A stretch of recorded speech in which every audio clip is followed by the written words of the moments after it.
Developments in transportation over the last 100 years have done much to enable economic progress for us all.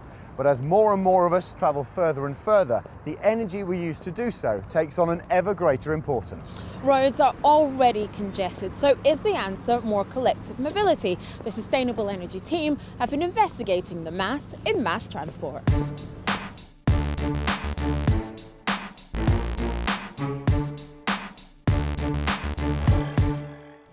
Transport accounts for around 25% of the world's energy needs, and most of this comes from cars. People are generally living closer and closer together as the world's cities get bigger and bigger. A megacity is a city that has 10 million inhabitants or more. At the moment, there are around 22 megacities, but it's thought that by 2050, this number could be close to 100. And that potential growth provides both challenges and opportunities. But if we pool our energy and transportation needs, we might find that we all get to where we want to go even quicker. In this episode of Sustainable Energy, we're going to be looking at how collective mobility has changed for short, medium and long distance travel. So Afia, what's the journey we're going on today? Coming up on today's show, smarter transport, moving more people quickly and efficiently. What role has artificial intelligence to play in our future commute? A record-breaking bus that could drive out the competition, and the humble sleeper that could be a key support for sustainable transport. And I travelled to the west coast of the USA to meet with Emily Castor-Warren. She's the head of autonomous and urban mobility at the World Economic Forum in San Francisco, and she's going to give us some insight on the future of mass transportation. Transport's share of global energy-related CO2 emissions is 23%. Emissions increased by 2.5% annually between 2010 and 2015. It's estimated that total global passenger travel using motorised transport is around 40 trillion kilometres, or about 6,000 kilometres per person. By 2050, it's expected to be 9,000 kilometres per person. Now, they say travel broadens the mind, but a lot of commuters wasting their time and energy battling to work may disagree. London is one of many cities where they're trying to make travel smarter. As more of us move to cities, daily commutes are getting longer. According to one travel app, the city of Villavicencio in Colombia has the world's longest average commute at 192 minutes. Here in the UK, it was recently estimated that the average driver spends 32 hours a year in traffic jams, costing drivers and the economy around £30 billion in lost time and energy. Cubic is a company that specialises in improving the efficiency in public transport. Cubic's the leader in payment systems for transportation networks around the world, and we deployed our smart payment technology in many cities. One of our most iconic systems is the London Oyster card and the contactless payment system that now exists in London. And one of the real benefits that our payment systems offer to transit agencies is increasing the efficiency of their operations. Having reliable, efficient and fast public transport is a key way to move commuters off the road and onto more energy efficient modes such as rail, buses and underground. And artificial intelligence is already being used, but is likely to have a greater role in the next few years. So artificial intelligence gives us the opportunity to help educate people on the most efficient way to make a journey. And if you make a journey in the most efficient way, using the scarce resources of an urban population, we should be making that journey using less energy and be more efficient. So our stations may be getting a little more Big Brother. So this is the Cubic Innovation Center. We set it up a few years ago in recognition that the pace of urbanization, the population growth in cities is growing. In order to deal with that growth and the impact on congestion on the network, we need to find new ways of getting people access onto the system. And so we put this in place to come up with innovations. Cameras will be an important part of the new system. Rather than using your Oyster card or your equivalent in whatever city you live in, you could potentially use your face as your token to travel. And so we would deploy camera technology in stations potentially in the future to facilitate the use of biometrics on the public transportation network. And it's not just your face that can be scanned. Palm vein scanning is a technology that allows us to read the pattern of blood flow through your palms. And that's a unique print, unique to each individual, and it doesn't change after the age of 14. And the reason that we are kind of interested in palm vein scanning as opposed to potentially, say, fingerprints is you don't have to touch anything. So you're not going to go to a gate and try to get the gate to read your thumb because that sensor gets dirty and it's really hard to keep it clean and clean enough to accurately read your thumbprint. Worldwide, around 38 million people already use Cubic's technology to get to and from work. So how did they see the future commute? The real goal is really to get to a completely frictionless experience where the customer is just walking through a railway station or boarding a bus and doesn't have to do any physical gesture in order to pay. And we're certainly looking at various different technologies from Bluetooth to biometric ticketing, but I think we're a long way away from both the technology and the policy issues attached to how do you really create that frictionless experience. So artificial intelligence and automation could soon be playing an even larger role in making our daily commutes easier, as well as reducing their energy cost. Emily Castor-Warren is Head of Autonomous and Urban Mobility at the World Economic Forum and is based in San Francisco in the USA. Previously, Emily worked as the Senior Director of Transportation Policy at Lyft, an innovative car-sharing scheme. Now she works to bring the public and private sectors together to encourage new transport pilots and policy changes. Emily, first of all, thanks so much for having us here in beautiful San Francisco, here at the World Economic Forum. Can you start by telling us a little bit more about what happens here and in particular your role? Sure. So the World Economic Forum here at the Center for the Fourth Industrial Revolution in San Francisco is focusing on developing policy frameworks and protocols to help guide the development of a variety of new technologies that are going to affect the world economy very rapidly in the coming century. And I, in particular, I'm running the Autonomous and Urban Mobility Project to look at the implications of driverless vehicles for moving people and goods around our communities. What are the major issues, the major challenges to society in terms of transportation and in terms of energy efficiency? We know that we need to embrace renewable forms of energy in our society if we want to find a sustainable future. And there is technology development that's occurring to make electric cars more functional for people to use in their daily lives, and also to figure out how to incorporate that not only into personal vehicles that people own, but also into new business models. Business models where people can share cars, allow them to use less energy per person as they move around, and even into trains and forms of public transport so that we can reduce that energy use even further and reduce the number of miles that people actually need to travel through more efficient routing technologies and forms of connecting people with transportation and bringing visibility to all the options that folks have. So which are the particular types of efficiency that legislators and policymakers should concentrate on? In a city transportation context, I think it really comes down to mileage efficiency, energy efficiency, and cost efficiency.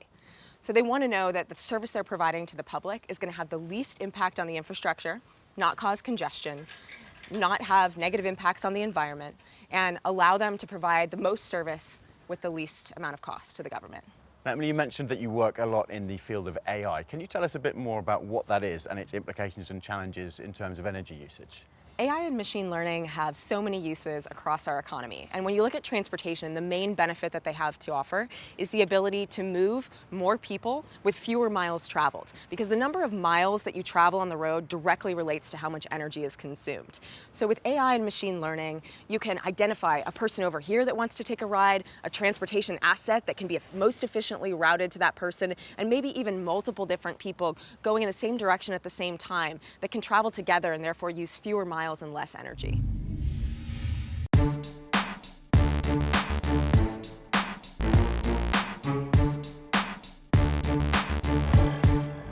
Buses like these have long been the backbone to public transport all over the world, great for short and medium distances. We went to the US to look at one that could really go the distance. Riding on a bus, something many of us do every day. These commuters are on a bus that looks normal, but it's causing a bit of a stir. So we started from scratch. We designed a lightweight carbon fiber composite body. We designed our own modules and battery packs and a high-powered driveline as well. And what that's resulted in is a vehicle that is 500% more energy efficient than an internal combustion engine bus. Electric buses have been around for some time now, and many cities still have electric trams. But fixed routes, short ranges and charging issues meant that until recently they found it difficult to compete with the range, reliability and flexibility of diesel buses. On a typical diesel bus, we'll see diesel engines that are 200 or 300 horsepower. We're now coming close to doubling that amount of available horsepower with an electric driveline that's significantly smaller and lighter weight and is easier to maintain than an internal combustion engine. Not only is the motor lighter, the whole bus is constructed from super light materials such as carbon composite and, more surprisingly, balsa wood. Sections of the bus that are structural and have to be thin or small, we tend to use a lot of carbon fiber. And in filler sections of the vehicle where there's volume that we need to take up, but it doesn't necessarily have to be as strong as carbon fiber, we use a variety of fillers, balsa being one. A normal bus engine and gearbox is comprised of hundreds of moving parts, but the Proterra's drive system consists of only 2 moving parts, a 220 kilowatt magnet drive motor and a 2-speed auto-shift EV transmission, so no need for an oil change. Every day, engineers at Proterra are trying to figure out how to increase energy density, how to reduce weight of the vehicle, and how to make the drivetrain even more energy efficient. The buses can be charged by being plugged in like normal EVs or through an inbuilt contact on the roof. The driver is able to pull into a bus stop or a bus yard, and the autonomous charging arm comes down and locks onto the top of the vehicle, and in many cases we're able to complete a charge event for a bus in 10 minutes or less. With few moving parts and with the charging occurring during the driver's break, the bus can operate 24 hours a day, 7 days a week. We average around 2 kilowatt hours a mile. If you converted diesel fuel into its energy equivalent to electricity, they're using around 10 kilowatt hours of energy a mile. So you've got an 80% reduction in terms of energy per mile. The ground-up design has meant that the buses have significant range. Its designers claim up to a 350-mile or 560-kilometre range on a single charge. But for the company's CEO, that was not enough. Last year, they built a bus that could really go places. 2 years ago, the maximum distance we could do on a track was about 250 miles. A year ago, it was 600 miles. And then last fall, when we broke the record, it was 1,100. So we're just seeing massive step changes in capability. But the team are not resting on their laurels. They want to make their buses even more fuel efficient and lighter by getting rid of the driver. Well, the biggest reason we're working on autonomous vehicle systems or AV systems is their ability to improve performance, especially in the field of safety. These vehicles they're ubiquitous in an urban environment. You have thousands, tens of thousands, hundreds of thousands of city buses and school buses. You also have a lot of avoidable accidents. So at this time, we've yet to evaluate a technology that would convince us that you can replace the human beings that operate transit vehicles, especially in a dense urban environment. But the role of the driver may become easier and may be more human-centric in the future. Like other autonomous vehicles, the technology is probably overtaking the legal framework as society works out how it feels about giving away control. So we may not be being driven by a robot quite yet, but sustainable public transport could be moving a little closer. When we think about electric bus transportation, like we've just seen with Proterra, it seems like an obvious green solution. But it strikes me it's probably not that simple, right? That's right. You actually have no guarantee that an electric bus is going to have a better energy footprint than a combustion engine bus. I mean, just imagine if all that energy were coming from coal. It wouldn't be any better. But what is important about an electric powertrain is that you're decoupling that bus technology from the need to operate on fossil fuels. And once you've done that, you can start to focus on all of the ways that we can bring renewable power onto our grid. And the good news is that that's been happening really rapidly in recent years. You look at the cost of solar energy production, the cost of wind energy, they've been coming down. And so that means that over time, we've been getting more and more and more renewable power on the grid. You put those electric buses out there, and every year they're going to perform better and better from an environmental perspective.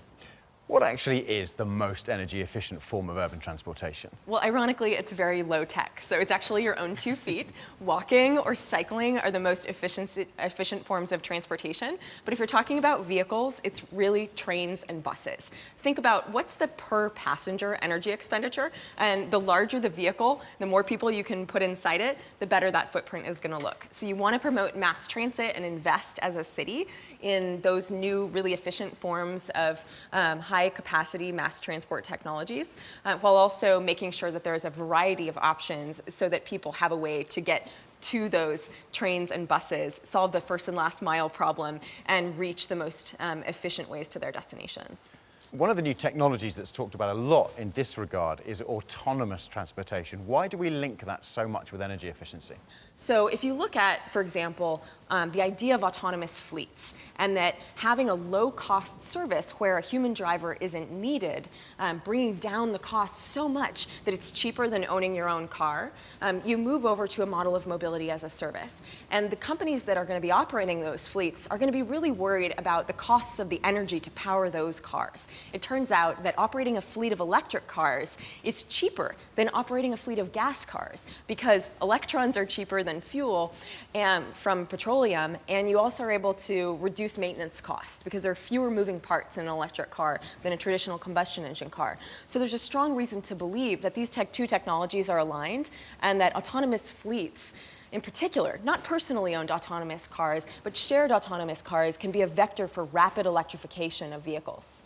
Connectivity is something that people talk about a lot. What needs to happen in the field of connectivity to improve energy efficiency? Well, there's a lot of interest in connected vehicle technology, and people talk about cars that can talk to each other, cars that can talk to the infrastructure, and the way that that could improve the overall throughput, the number of cars that could travel through a particular road in a period of time.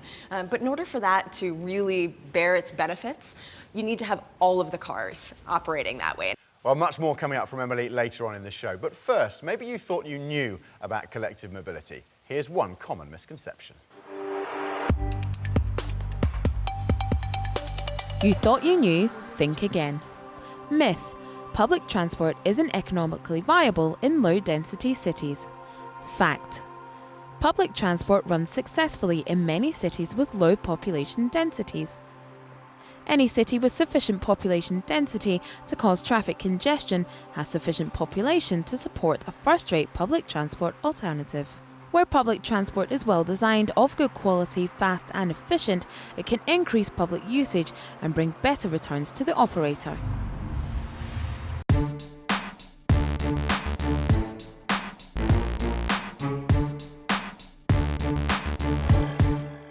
Railways are often seen as a greener, viable option for longer journeys. In Italy, we found a surprising business that could be underpinning railways' future energy credentials.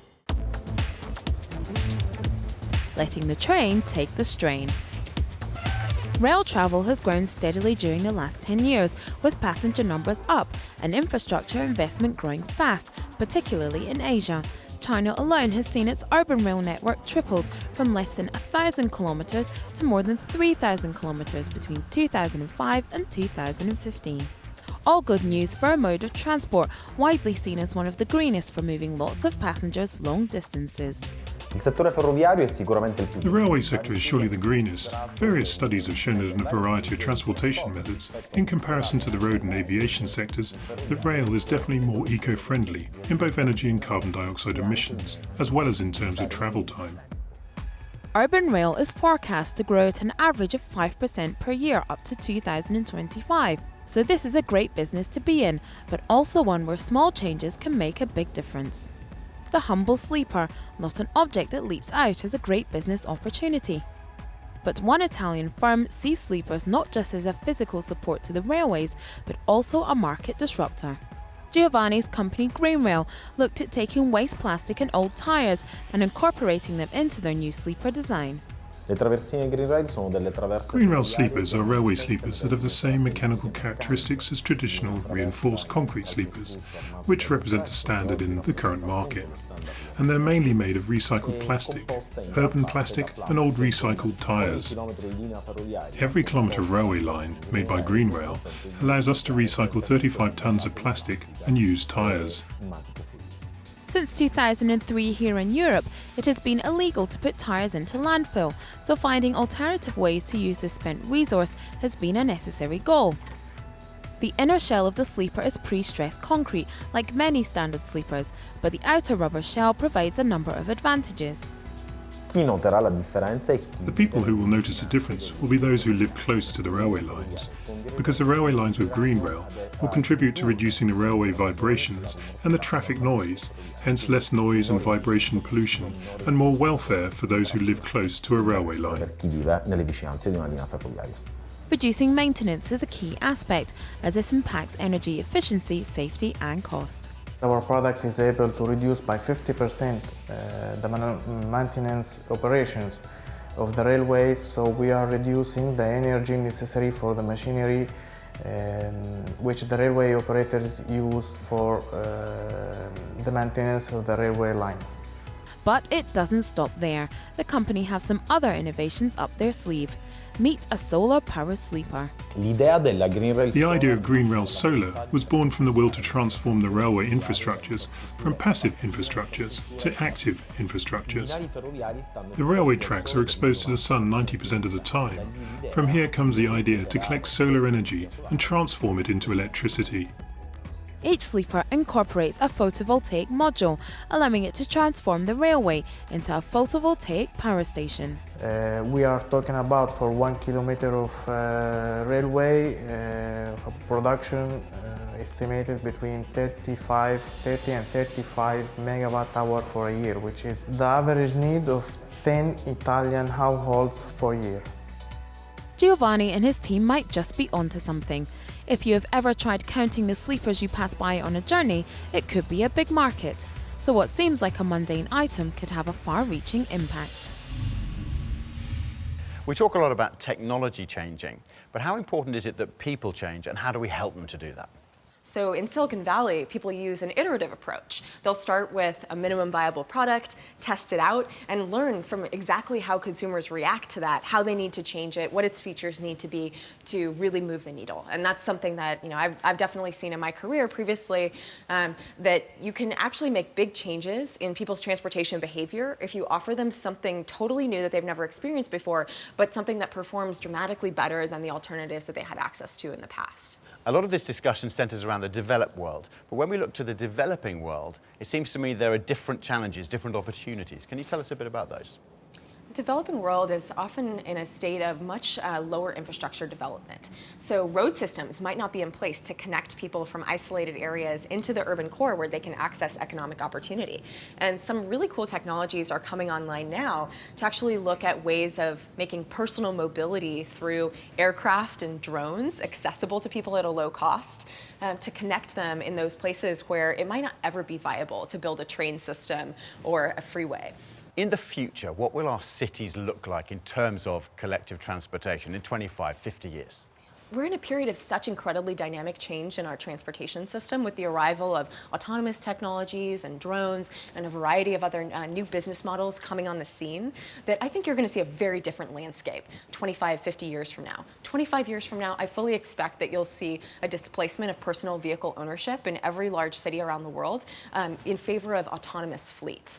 And I think public transport is going to change too.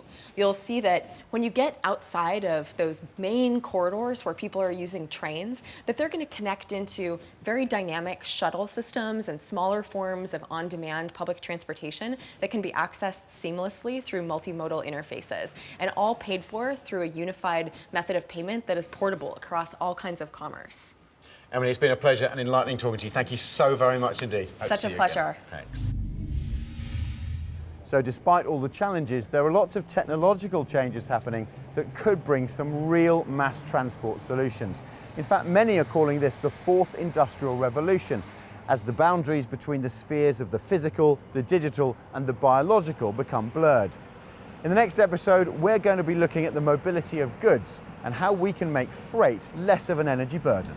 So if you have any questions for our experts on how things travel, or indeed how your food lands on your plate, please get involved on Twitter at CNBC Energy using the hashtags AskSE and Sustainable Energy. And this is where our journey ends. Until the next one, keep thinking green. Goodbye.